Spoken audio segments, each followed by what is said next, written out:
I'm Lizzie Daston. Welcome to another session of Sidewalk School. We are in the downtown arts district in the parking lot of the Springs in front of this incredible work by Justin BUA.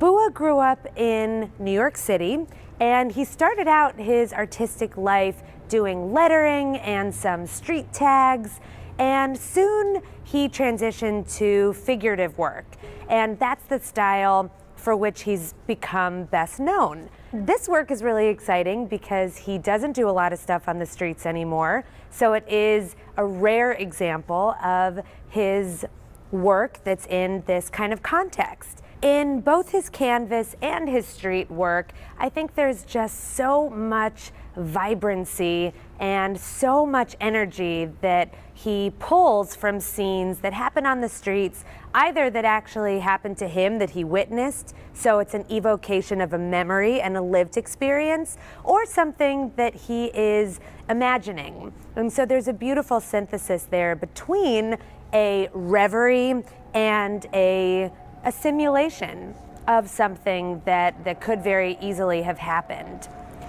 BUA, unlike so many street artists, is traditionally trained, and I think that we see this training register in his work, the canvas and the street scenes.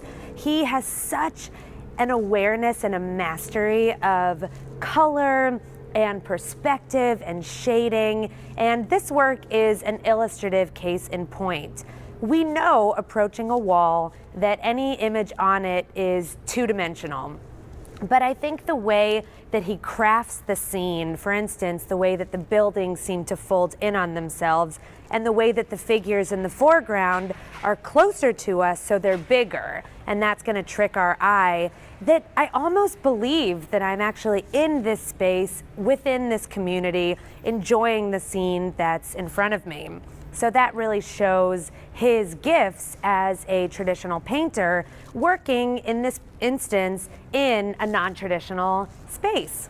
BUA was a breakdancer when he was living in New York, and so perhaps this narrative has personal significance to the artist. Often in his canvases, BUA will have some aspect of elongation, either the fingers or in this case, the legs are slightly elongated, and that gives us the sense of movement, of energy, of intrigue, and really adds dynamism to whatever world he's trying to create. I'm Lizzie, and this has been another session of Sidewalk School.